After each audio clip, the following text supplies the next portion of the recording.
Hello guys, आप सभी का कृष्णा ग्रुप ऑफ कॉलेज में स्वागत है।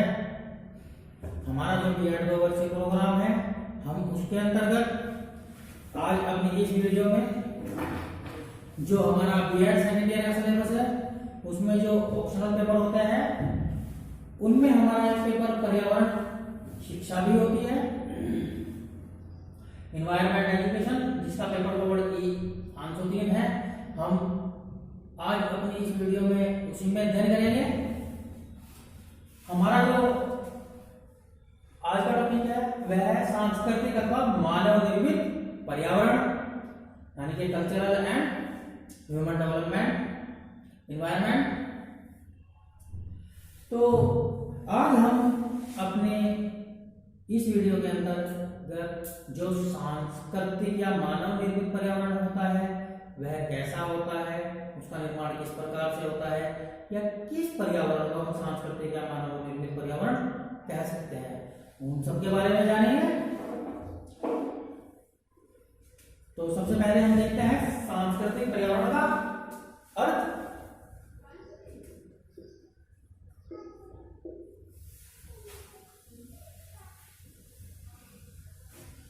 पर्यावरण के निर्माण में प्रकृति के साथ साथ मनुष्य का भी हाथ रहता है।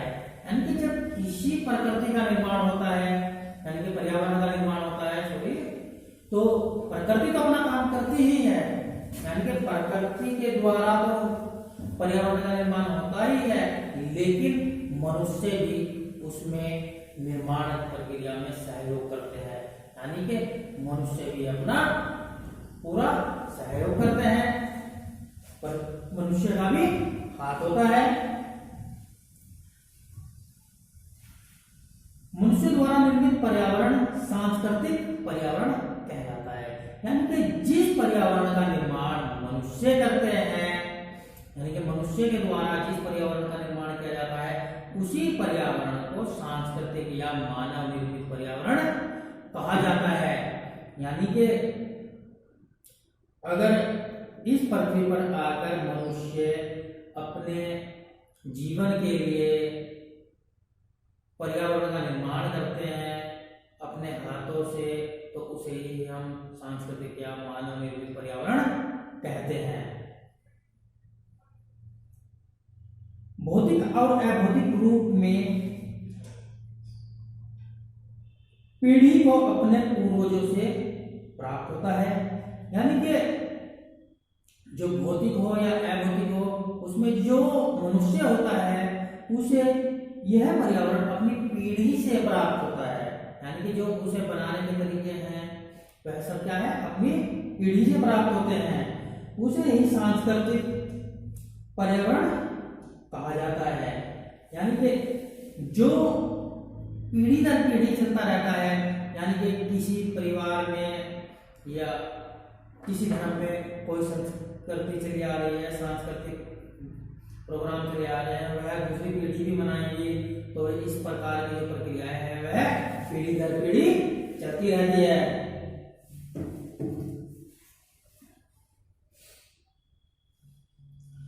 भवन, विद्यालय, बांध, शक्तिगृह, जलयान, रेलगाड़ी, मेज, पेन, वे, चश्मा सभी सांस्कृतिक पर्यावरण के अंग हैं। यानी कि ये मान लीजिए कि जैसे कि भवन हो गया, भवन का निर्माण पहले से कर रहे हैं, अब हमारे समय में भवनों का निर्माण हो रहा है, भवन तैयार हो गया है। यानी कि वह संस्कृत यानी कि मानव ने अपने हाथों से बनाए हैं, और उसके बाद उनके जो बच्चे हैं वह उस चीज को बरतेंगे। तो इस प्रकार से हम कह सकते हैं कि ये सब चीजें पीढ़ी दर पीढ़ी चलती रहती है। यानी कि एक पीढ़ी अपनी दूसरी पीढ़ी को देकर जाती है। रेलगाड़ी हो गई, रेलगाड़ी भी पहले से बनी हुई है, कुछ और बना रहे हैं, यानी वो भी चल रहे हैं। जलयान है, शक्तिगृह है, शक्तिगृह कितने कहेंगे हम, यानी कि ये मान लीजिए कि बड़े बड़े टरबाइन लगाकर, यानी कि बड़े बड़े बांध बनाकर, उनमें बहुत बड़े बड़े टरबाइन होते हैं, जिससे कि बांध में जो पानी रोका जाता है उसको एक छोटे से रास्ते के द्वारा बहुत तेजी के साथ नीचे गिराया जाता है। वह टरबाइन की पंखुड़ियों के ऊपर गिरता है, जिससे कि बिजली का निर्माण होता है। या परमाणु शक्ति ग्रह हैं वह भी इसी प्रकार के हैं, पवन चक्कियां हैं वह भी तो इसी प्रकार से कार्य करती है।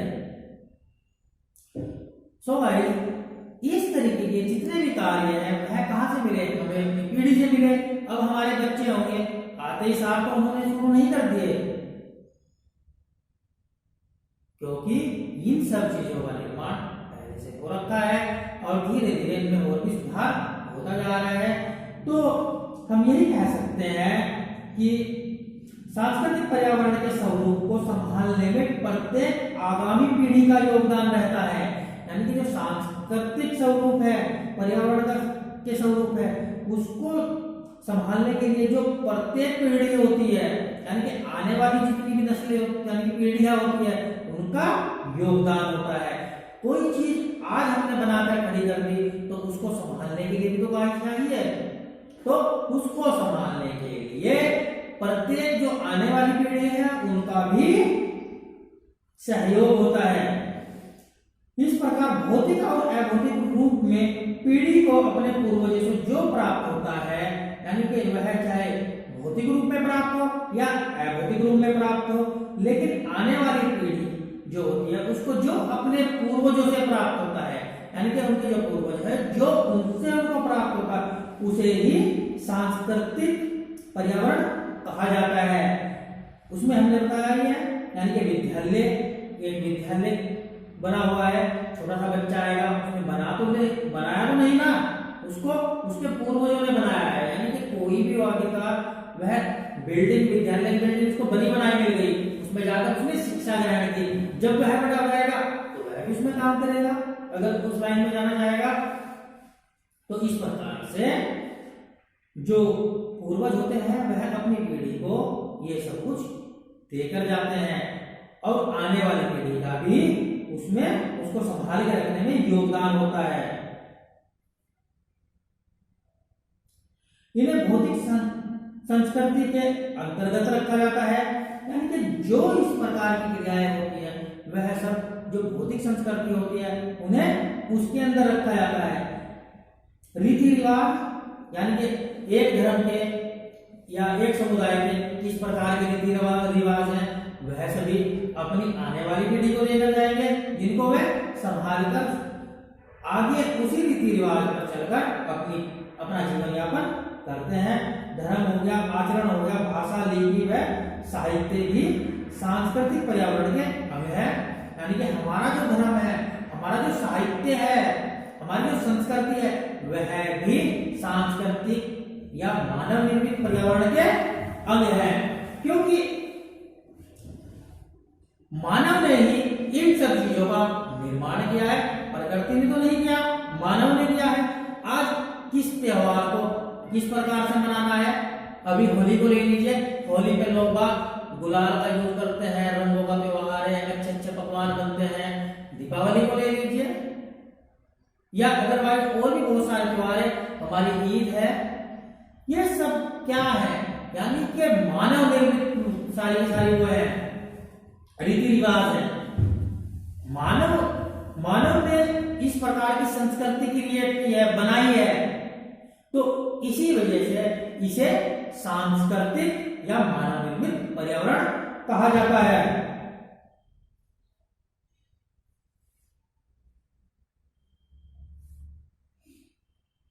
भाषा है, भाषा भी, यानी कि यहाँ आज इस समुदाय में दूसरी भाषा बोली जाती है, दूसरे समुदाय में दूसरी भाषा बोली जाती है।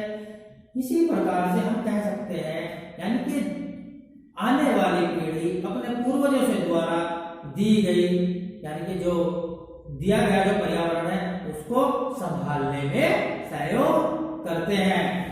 फिर है हमारा सांस्कृतिक पर्यावरण की परिभाषा है।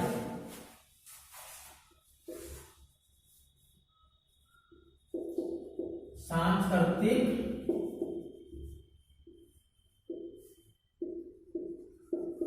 पर्यावरण की डेफिनेशन ऑफ कल्चरल एनवायरनमेंट।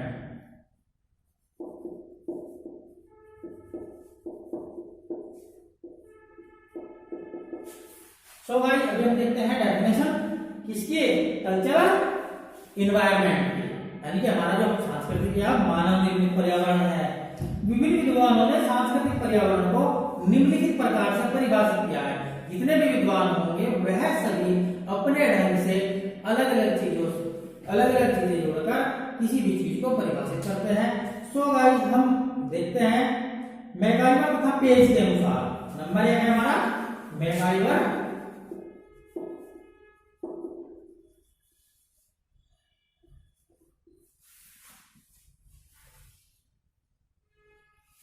तथा पेज के अनुसार।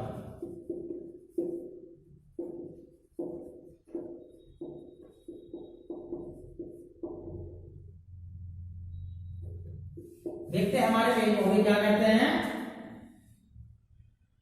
संपूर्ण सामाजिक विरासत सांस्कृतिक पर्यावरण है, यानी कि संपूर्ण सामाजिक विरासत क्या है? सांस्कृतिक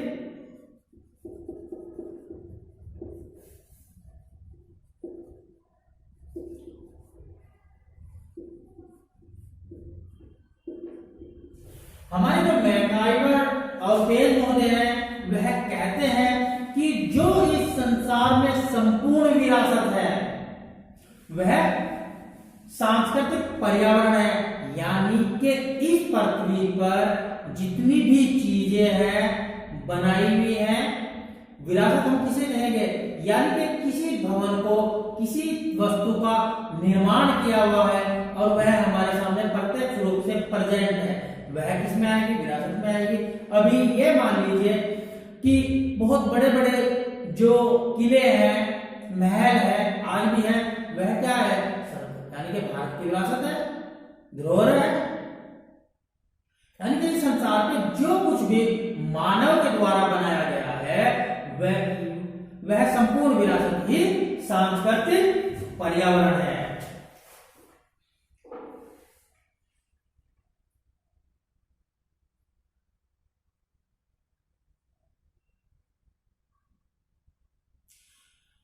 हमारा नेक्स्ट है सदरलैंड के अनुसार।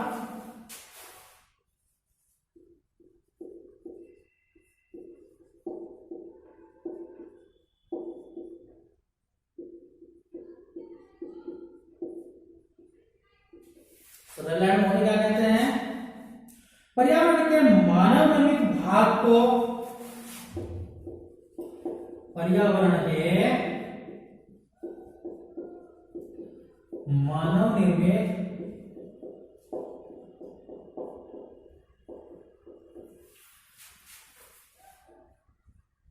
भाग को सांस्कृतिक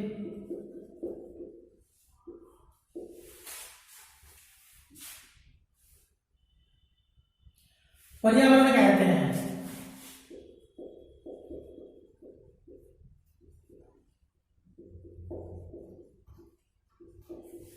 हमारे जो सदरलैंड महोदय हैं वह भी इस बात को कह रहे हैं कि मानव का जो, यानी कि पर्यावरण के जो मानव निर्मित भाग है, यानी कि दो बार लिख दिया मैंने भाग, पर्यावरण का जो मानव निर्मित भाग है उसी को सांस्कृतिक पर्यावरण कहते हैं।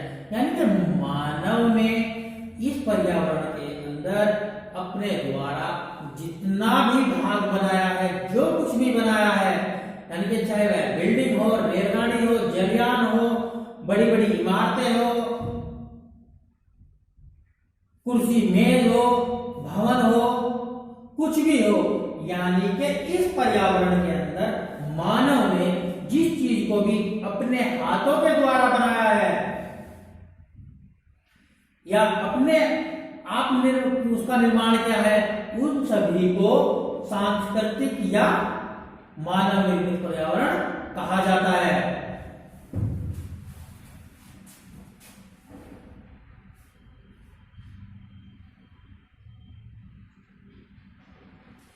हमारा एक डेफिनेशन हो रहा है हर्ट्ज-कोविटस के अनुसार, इसके हर्ट्ज-कोविटस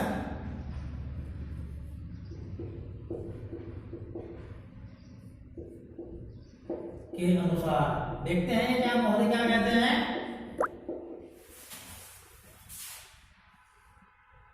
सांस्कृतिक पर्यावरण के अंतर्गत वे सभी भौतिक, सांस्कृतिक पर्यावरण के अंतर्गत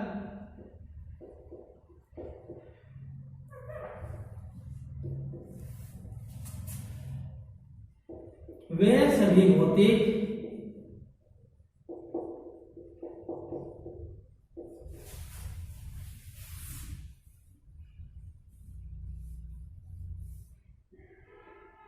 और अभौतिक वस्तुएं सम्मिलित है जिनका निर्माण मानव के द्वारा किया जाता है।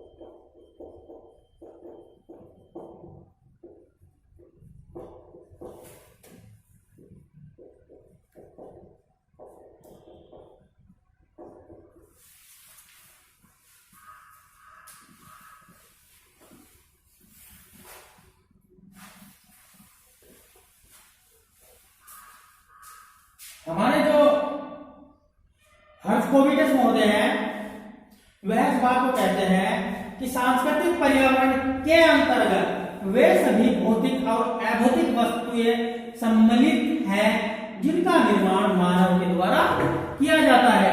यानी कि हमारे जो हर्ट्ज-कोविटस महोदय हैं वह भी इसी बात को कह रहे हैं कि जितनी भी वस्तुओं का निर्माण मानव के द्वारा किया गया है, यह डस्टर है, यह इसका निर्माण मानव के द्वारा किया गया है, यह पेन है, इसका निर्माण मानव के द्वारा किया गया है, इन सभी चीजों का निर्माण मानव के द्वारा किया गया।